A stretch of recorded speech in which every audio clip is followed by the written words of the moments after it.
وعن ابن مسعود رضي الله عنه قال قال رسول الله صلى الله عليه وسلم إذا كنتم ثلاثة فلا يتناجى اثنان دون الآخر حتى تختلطوا بالناس من أجل أن ذلك يحزنه. متفق عليه واللفظ لمسلم. هذه الأحاديث كلها تتعلق بالآداب الشرعية التي أراد المؤلف بيانها في هذا الباب.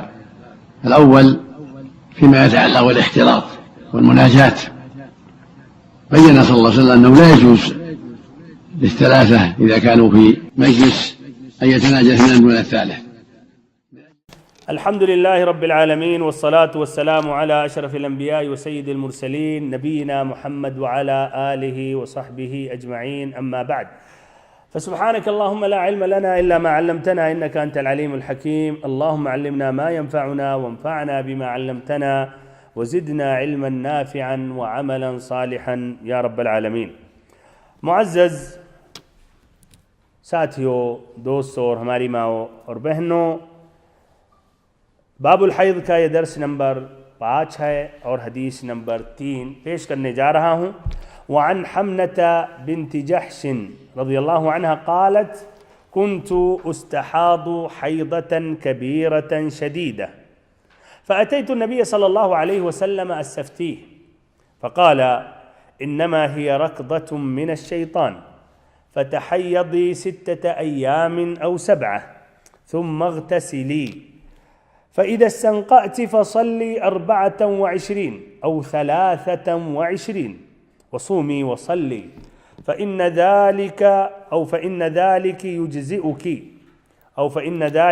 يجزئك وكذلك فافعلي كما تحيض النساء فإن قويت على أن تؤخر الظهر وتعجل العصر ثم تغتسلي حين تطهرين وتصلين الظهر والعصر جميعا ثم تؤخرين المغرب وتعجلين العشاء ثم تغتسلين وتجمعين بين الصلاتين فافعلي وتغتسلين مع الصبح وتصلين. قال وهو أعجب الأمرين إلي.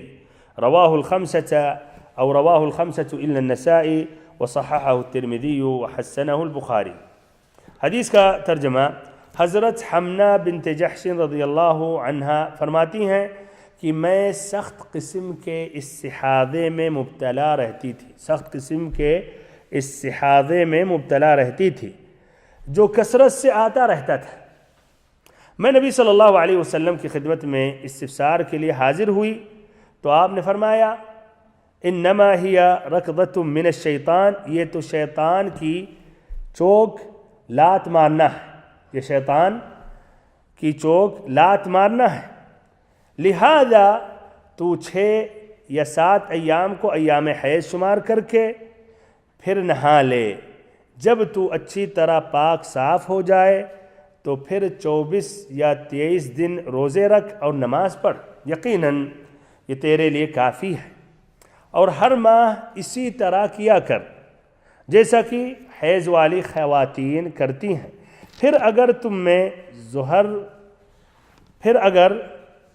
میں ظہر کو ذرا مؤخر کرنے اور عصر کو مقدم کرنے کی ہمت و طاقت ہے تو پھر غسل کر لے جب کہ پاک صاف ہو جائے، اور ظہر و عصر دونوں کو اکٹھا کر کے پڑھ لے، پھر مغرب کو مؤخر اور عشاء کو ذرا مقدم کر کے غسل کر لے اور دونوں نمازوں کو جمع کر لے۔ یعنی اگر تو یہ طاقت رکھتی ہے تو ایسا کر لے، اور صبح کی نماز کے لیے الگ غسل کر لے اور نماز پڑھ لے۔ پھر فرمایا دونوں باتوں میں سے مجھے یہ زیادہ پسند اور محبوب ہے۔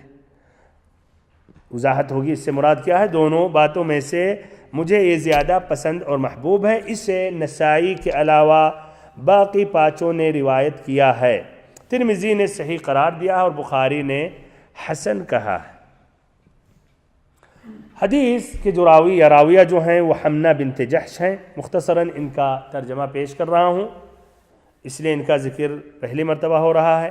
تو یہ ہیں حمنہ بنت جحش الاسدیہ، قبیلے بنو اسد سے ان کا تعلق ہے، جو قریش کا ایک خاندان ہے، بڑا قبیلہ قریش.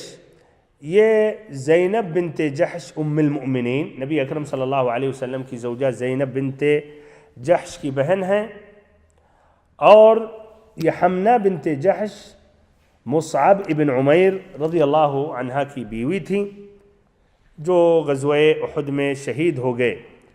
پھر ان کے بعد طلحہ ابن عبید اللہ نے ان سے شادی کی، جو عشرہ المبشرین بالجنہ میں سے ہیں، اور یہ غزوہ احد میں شریک رہیں.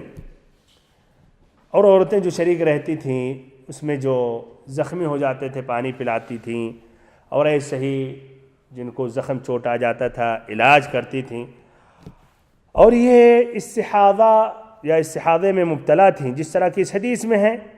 ایسے ان کی بہن کون، جن کا ذکر آ چکا، ام حبیبہ بنت جحش بھی، جو عبد الرحمن بن عوف رضی اللہ عنہ کی زوجہ تھیں، انہیں بھی یہ شکایت تھی. ابن حجر رحمہ اللہ تو کہتے ہیں کہ ان کی جتنی بہنیں تھیں، یعنی جحش کی جتنی بیٹیاں تھیں، یہ سبھی کے سب مبتلا تھیں استحاضے میں. بہرحال الواقدی نے، واقدی ایک مؤرخ ہیں، حدیث کے اعتبار یہ تو متروک ہیں، وہ کہتے ہیں، وہ تو انکار کرتے ہیں کہ حمنہ بنت جحش کو یہ شکایت تھی یا ایسی شکایت لاحق ہوئی. بہرحال ابن حجر رحمہ اللہ نے پھر ذکر کیا والعلم عند اللہ، کہ اللہ کے پاس اس کا علم ہے، اللہ تعالی بہتر جانے. بہرحال تو المہم ادھر استحاضے کے متعلق جو باتیں ہیں وہ ہم ذکر کریں گے. سب سے پہلے حدیث کی تخریج. حدیث کی تخریج کے متعلق ادھر ایک بات ذکر کرنا ضروری ہے کہ یہ جو لفظ ابن حجر رحمہ اللہ نے بیان کیا ہے، یہ لفظ بعینہ موجود نہیں ہے کتب السنن میں، بلکہ انہوں نے ابو داؤد اور ترمذی کے متعدد الفاظ کو اکٹھا کر کے ایک طرح کہیے ذرا اس میں آگے پیچھے اور کچھ جملوں کو حذف کیا ہے. یعنی ایک طرح اس میں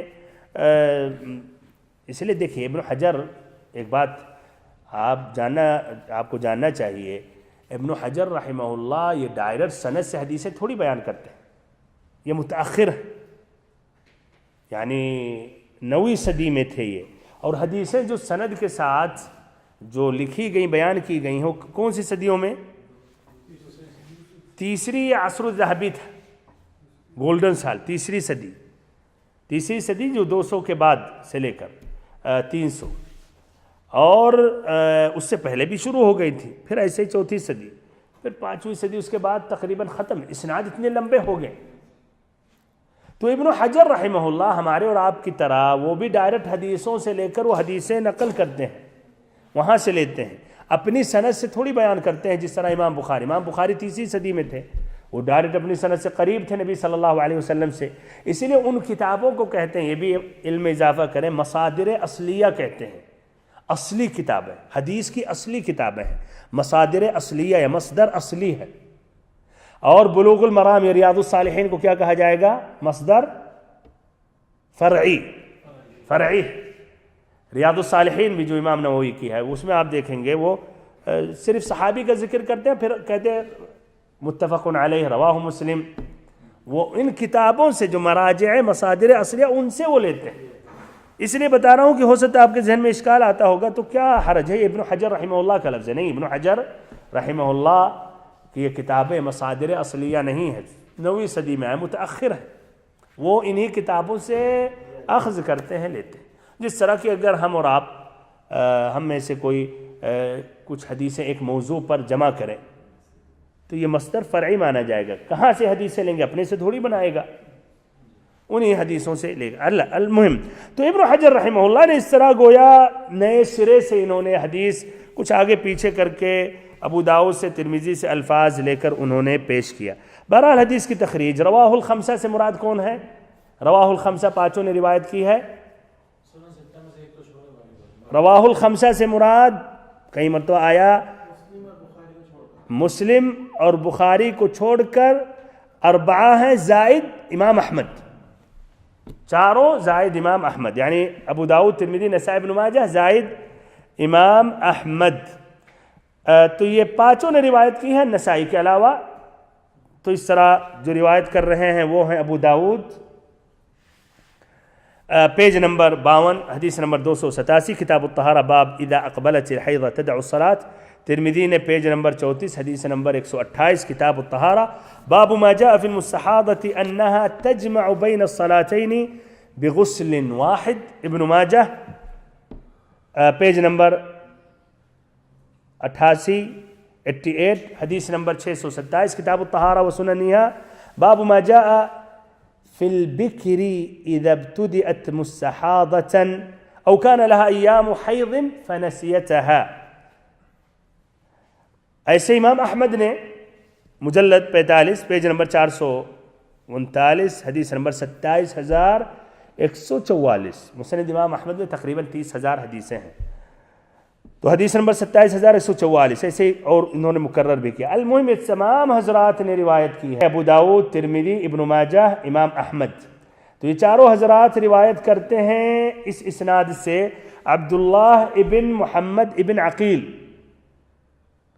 سب کی سندیں جا کر یہاں مل جاتی ہیں. اس کو کہا جاتا ہے، کیا کہا جائے گا اس کو؟ مدار، المدار، جہاں سب کا تجمع ہو رہا ہے، جہاں سے سب ایک راستہ سب کا ہو جا رہا ہے، ایک سند ہو جا رہا ہے. تو یہ عبداللہ ابن محمد ابن عقیل سے روایت کرتے ہیں. پھر وہ روایت کرتے ہیں ابراہیم ابن محمد ابن طلحہ جو اپنے چچا عمران ابن طلحہ سے روایت کرتے ہیں، جو اپنی ماں حمنہ بنت جحش رضی اللہ عنہا سے روایت کرتے ہیں، جو نبی صلی اللہ علیہ وسلم سے روایت کرتی ہیں یہ حدیث. اچھا، اب سند کے اعتبار سے حدیث ابن حجر رحمہ اللہ کا قول پھر سے ایک مرتبہ دیکھیں. کیا کہا؟ رواہ الخمسہ الا النسائی وصححہ الترمذی وحسنہ البخاری. ترمذی نے صحیح قرار دیا اور بخاری نے حسن قرار دیا نا. اچھا، اس طرح اب لگ رہا کہ حدیث صحیح ہے، لیکن اب تفسیر میں بیان کر رہا ہوں کہ حدیث میں، ہاں ابھی میں ذکر کروں گا، انہوں نے صحیح کہا ہے، لیکن صحیح جو مسئلہ حدیث میں ضعف ہے، حدیث میں کچھ کمزوریاں ہیں یا کہیے ضعیف ہے. البیہقی کہتے ہیں تفرد به عبداللہ ابن محمد ابن عقیل وهو مختلف فی الاحتجاج به، کہ یہ حدیث منفرد ہوئے ہیں. کون؟ عبداللہ ابن محمد ابن عقیل. کیا معنی منفرد ہوئے ہیں؟ کوئی ان کا سپورٹ نہیں کر رہا ہے، اور یہ قابل اعتماد نہیں ہے کہ اگر کوئی حدیث روایت کر رہے ہیں اور کوئی سپورٹ نہیں کر رہا تو مانی جائے. یعنی کچھ روات اتنا ان کا اتنا اسٹرونگ، اتنا مضبوط، اتنے ثقہ نہیں ہے کہ اکیلے بھی روایت کر لیں تو ماشاء اللہ تسلیم کر لیا جائے. نہیں، ان میں اس لیے کلام ہے، تو اکیلے اگر روایت کر رہے ہیں، کوئی ساتھ نہیں دے رہا، تو وہ محل شک. تو یہ البیہقی نے یہ اشارہ کیا کہ یہ حدیث ضعیف ہے، کہ منفرد ہے عبداللہ ابن محمد ابن عقیل، اور عبداللہ ابن محمد ابن عقیل میں اختلاف ہے، ان کے درجات ثقہ ہے نہیں ہے، اختلاف ہے، تو ان پر اعتماد نہیں کیا جا سکتا ہے. اس لیے وہ اکیلے روایت کر، کسی نے کوئی اور سند نہیں ملتی ہے کہ کسی نے ان کا ساتھ دیا ہے. اگر اور روایتیں مل جاتی، کوئی ساتھ دیا ہے، تو پھر قوت مل جاتی، تو کہا جاتا خلاص جزاک اللہ خیرا، ماشاء اللہ آپ کی بات تسلیم کر لی جا رہی ہے. اچھا، اب ان کے بارے میں کیا کلام ہے؟ اختصاراً ابن عیینہ مثلا کہتے ہیں اربعۃ من قریش یترک حدیث فذکر منہم ابن عقیل، کہ 4 قریش کے ہیں جن کی حدیثیں ترک کی جائیں، نہ لی جائیں، احتجاج نہیں کیا جائے، ان میں سے ان کا بھی نام لیا. ابن عیینہ ایک امام ہے. ایسے ہی ابو داؤد نے یہی حدیث روایت کرنے کے بعد اپنی کتاب السنن میں امام احمد کا قول نقل کرتے ہیں کہ امام احمد نے کہا حدیث ابن عقیل فی نفسی منہ شیء، کہ ابن عقیل کی یہ جو حدیث ہے، اس حدیث کے بارے میں ہمارے دل میں، ہماری طبیعت میں کچھ شک ہے. ائمہ بھائی جب ایسے کریں، بیٹھے بیٹھے نہیں پیر رکھے، یہ پورا صبح شام دن رات خواب بھی یہی حدیثوں ہی میں گزرتا تھا. ایسے بھی ائمہ ہیں کہہ رہے سبحان اللہ مرنے کے وقت، دم توڑنے کے وقت، جیسے ابو حاتم کے بارے میں آتا ہے واللہ اعلم کہ لا الہ الا اللہ کہا پڑھنے کے لیے نہیں پڑھ رہے، اور لوگ آثار نشانی ظاہر ہو گئی کہ اب یہ دنیا چھوڑنے والے ہیں، لا الہ الا اللہ پڑھنے کے لیے نہیں فائدہ. تو ان کے سامنے بس حدیث کا مذاکرہ کیا گیا، سند بیان کیا گیا، سند پوری کر کے انہوں نے حدیث پوری کر دی، من قال لا الہ الا اللہ من کان آخر کلامہ من الدنیا لا الہ الا اللہ دخل الجنہ، حدیث پوری کر دی، اسی پر ان کی موت واقع ہو گئی۔ تو ان کی یہ جب ایسی باتیں کی جاتی بھائیو، یہ کوئی افسانے نہیں ہے، مبالغات نہیں ہے۔ ہاں مبالغات ہو سکتے لیکن اس میں کافی یہ بہت چیز اس میں مبالغہ نہیں ہے۔ یہ اللہ تعالیٰ نے اپنے دین کی حفاظت کے لیے ایسے لوگوں کو منتخب کیا، پیدا کیا۔ اسی لیے مغرب غرب مستشرقین جنہوں نے یہ علم حاصل کیا، اسلام یا عربی علوم، تو انہوں نے کہا مسلمانوں کو اس مسئلے میں سند کے بارے میں جتنا چاہیں انہیں فخر کرنا چاہیے۔ اس لیے یہ علم کسی بھی دھرم میں نہیں موجود ہے۔ کہا ان کو لیفتخر المسلمون ما شاء، انہیں فخر کرنا چاہیے، جی بھر کے فخر کرنا چاہیے، خوش ہونا چاہیے۔ اللہ اکبر۔ تو بہرحال تو یہ بات ادھر آئی تھی۔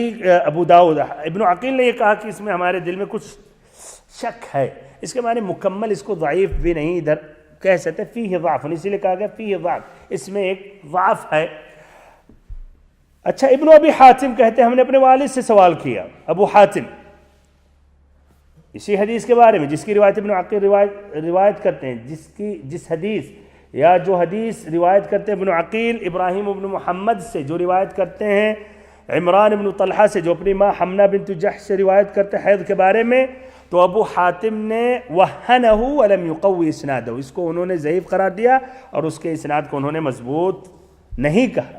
ایسے دارقطنی نے بھی اس حدیث کو ضعیف کہا، ابن مندہ نے بھی ضعیف کہا، جس طرح کہ ابن رجب نے اپنی کتاب فتح الباری میں ذکر کیا۔ فتح الباری ایک ابن حجر کی ہے، اور ایسے ہی صحیح امام بخاری کی شرح، ایسے ہی فتح الباری شرح البخاری یہ ابن رجب کی بھی ہے، اور ابن رجب والی زیادہ وسیع ہے لیکن وہ پورا بھی ملا نہیں، اس میں سے 5 جلد ابھی مطبوع ہیں اور کچھ قسم باقی وہ غائب ہیں، ابھی تک نہیں ملا۔ بہت سے ذخیرے بھائیوں ابھی بھی نہیں ملے ہیں، یا تو موجود ہوں گے کچھ مکتبات میں، یا تو اللہ عالم دشمنان اسلام نے مٹا بھی دیا ہوگا۔ جس طرح کی مختلف جنگیں ہوئیں، اس میں جب بغداد ساقط ہوا، پوری کتابیں لے کر دجلہ میں انہوں نے پھینک دیا، اور رنگ یہاں تک اس کا بدل گیا، وہ نیلا ہو گیا الی آخری، تو اللہ عالم ممکن ہے کہ موجود ہے کسی مکتبے کی کونے میں، کسی الماری میں۔ المہم تو یہ فتح الباری میں انہوں نے ذکر کیا۔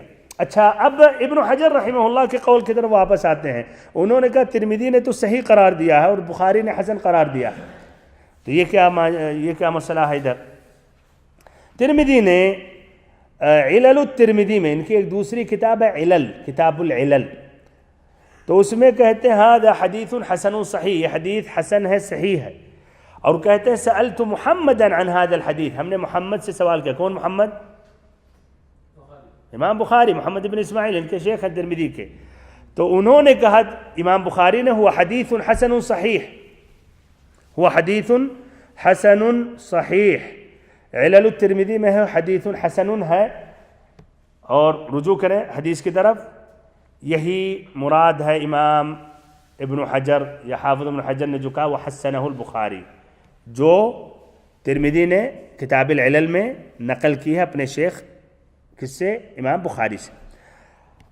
ایسے ہی علل الترمذی میں روایت کرتے ہیں الترمذی اپنی کتاب العلل میں امام احمد بن حنبل سے، امام احمد بن حنبل نے بھی حدیث حسن صحیح کہا۔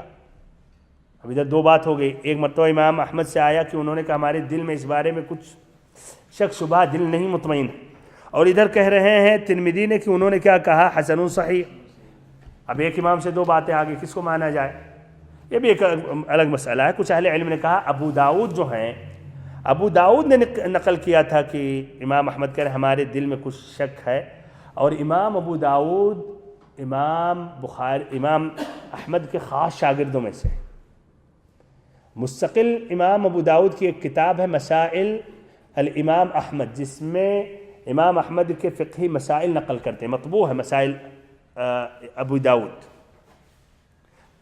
تو اس طرح کہتے ہیں ان کی بات مقدم کی جائے گی ترمذی رحمہ اللہ کی بات پر۔ کچھ اہل علم نے کہا نہیں، واللہ اعلم، امام ابو داؤد کی یہ بات پہلے ہے، اور بعد میں امام احمد رجوع ہو گئے اس حدیث کے بارے میں، اور انہوں نے اس حدیث کو صحیح قرار دیا، اور اس کی دلیل پکڑتے ہیں ابو بکر الخلال، امام احمد کے ایک شاگرد ہیں، انہوں نے رجوع کیا اور اس حدیث کے بارے میں، اس حدیث کو انہوں نے لیا، یعنی اس کے مطابق انہوں نے فتویٰ دیا۔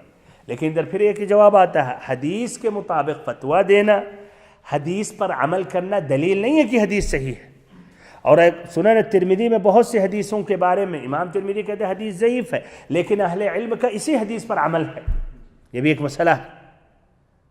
حدیث نہیں صحیح ہے لیکن اہل علم کا عمل ہے، یعنی اور اعتبارات دیکھتے ہوئے اس مسئلے میں اس کے مخالف والی حدیث نہیں ہے تو حدیث سند کے اعتبار سے ضعیف ہے، لیکن اس پر عمل کرنا۔ بہرحال بات کچھ شاید لمبی ہو گئی، خلاصہ کلام یہ ہے کہ حدیث ضعیف ہے، اس لیے کہ اس کا مدار پورا سند جا کر جو جمع ہوتے ہیں سب ابن عقیل پر، اور ابن عقیل جو ہیں عبداللہ ابن محمد ابن عقیل، یہ تو ضعیف تو نہیں ہیں، حسن ہیں، جس طرح کہ الذہبی نے کہا بشرط کی مخالفت نہ کریں، نہ ان کی کوئی مخالفت کرے، اور ان کی یہ حدیث کی مخالفت اور ائمہ نے کی ہے، جس طرح کی غور سے سنیں صحیحین میں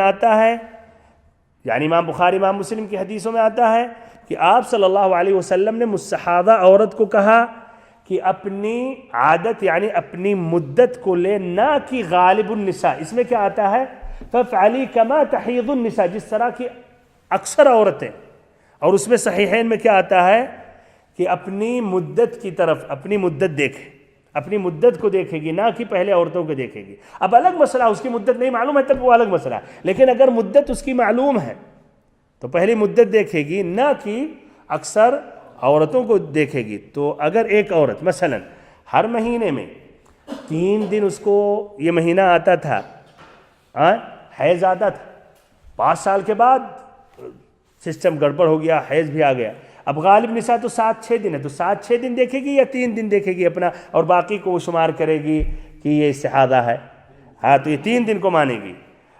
تو یہ صحیحین میں یہی ہے کہ اپنی مدت پہلے دیکھے گی، نہ کہ اغلب یا اکثر عورتوں کی مدت وہ دیکھے گی۔ تو اس طرح ابن عقیل یہ منفرد ہیں، یہ حکم انہوں نے اکیلے روایت کی ہے، تو یہ اس لیے، اور کچھ اہل علم نے اس حدیث کو کہا اس عورت کے لیے ہے، ہاں سابقہ دروس میں اس کا ذکر آیا، درس نمبر 3 میں آ چکا، کیا درس تھا کہ اگر وہ عورت جسے اپنی نہ مدت معلوم ہے نہ تمیز، تو اس کے لیے اغلب نساء کو دیکھے گی، تو یہ ان کے لیے۔ پھر سے ایک مرتبہ یہ فقہ الحدیث میں اس کو دہرایا جائے گا، لیکن اس لیے مقصد بھائیو سمجھانا ہے، مقصد یہ نہیں کہ میں بات اپنی پوری کر کے آگے بڑھ جاؤں۔ تو اس حدیث کے بارے میں صحیح جو مسئلہ ہے کہ یہ حدیث ضعیف ہے، اس لیے ابن عقیل اس میں جو روایت کر رہے ہیں عبداللہ بن محمد عقیل، انہوں نے اور روات کی مخالفت کی، اور صحیحین میں جو آتا ہے بخاری اور مسلم میں کہ عورت اپنی مدت کو دیکھے گی اور مدت کو حیض میں شمار کرے گی، باقی کو استحاضہ مانے گی۔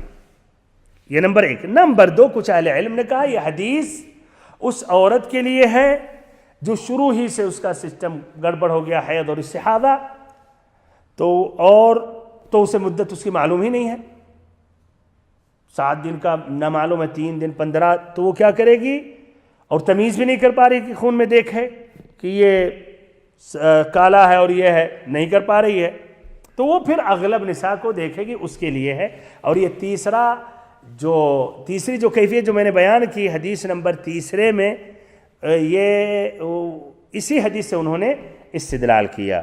اس طرح اس حدیث کی تخریج کے متعلق بات مکمل ہونے کے بعد میں اس میں جو اہم کلمات ہیں، الفاظ اس کی وضاحت کر رہا ہوں۔ کنت استحاض حیضة کبیرة شدیدة، اس میں کیا آتا ہے کبیرة شدیدة، یہ ابو داؤد اور ترمذی کی روایت ہے، یا ایک روایت میں ابو داؤد اور ترمذی کی روایت میں ہے کثیرة شدیدہ ہے، حیضة کبیرہ کی جگہ کیا ہے کثیرة شدیدہ ہے۔ اور ترمذی کے ایک نسخے میں آتا ہے کبیرتن شدیدہ، جس طرح یہاں ہے۔ اس کا کیا معنی کثیرتن او کبیرہ؟ کثیرتن یعنی ایام، بہت ہی زیادہ ایام تک یہ پورے استحاضہ آ رہے ہیں، یا ایسے ہی کثیرتن اس کی کمیت میں بہت زیادہ مقدار میں یہ خون نکل رہا ہے۔ شدیدتن معنی اس کی کیفیت، یعنی وہی شدت کے ساتھ، یعنی خون نکلنا بہنا۔ فاتیت النبی صلی اللہ علیہ وسلم السبتی، نبی صلی اللہ علیہ وسلم کے پاس میں آئی السفتی یعنی فتویٰ طلب کرنے کے لیے، استفتاء سوال کرنے کے لیے۔ فقال انما ہی رکضۃ من الشیطان، یہ ترمذی کا لفظ ہے، ابو داؤد میں انما ہی رکضۃ من رکضات الشیطان۔ اصل الرکض کا کیا معنی ہے؟ پیر سے مارنا، یہ معنی ہوتا ہے۔ تو اس سے مراد کیا کہ یہ شیطان کی چوک ہے، لات مارنا ہے، اس سے مراد کیا ہے؟ اس سے کچھ اہل علم کہتے ہیں کہ یہ شیطان کا ایک بہترین چانس اور راستہ ہے، جس سے بندے کو اس دروازے سے داخل ہو کر شک میں ڈالتا ہے، پریشان کرتا ہے، پھر نماز چھوڑ دیتا ہے، عبادت ترک کر دیتا ہے، اور اسے تکلیف دیتا ہے، دین میں خلل بننے کا پوری کوشش کرتا ہے۔ ایک دوسرا معنی کچھ اہل علم نے کہا نہیں کہ یہ حقیقت میں ہے کہ یہ شیطان کی وجہ سے یہ رگ جو ہوتی ہے، یعنی اللہ تعالی جب چاہتا ہے پھر اس کی ناپاک کوششوں سے تو یہ رگ پھٹ جانے کی وجہ سے یہ خون جاری ہوتے ہیں، یعنی دو اس کی تأویل ذکر کرتے ہیں اہل علم۔ انما ہی رکضۃ من الشیطان فتحیضی 6 ایام او 7 ثم اغتسلی، فتحیضی 6 ایام او 7، اس سے مراد کیا ہے؟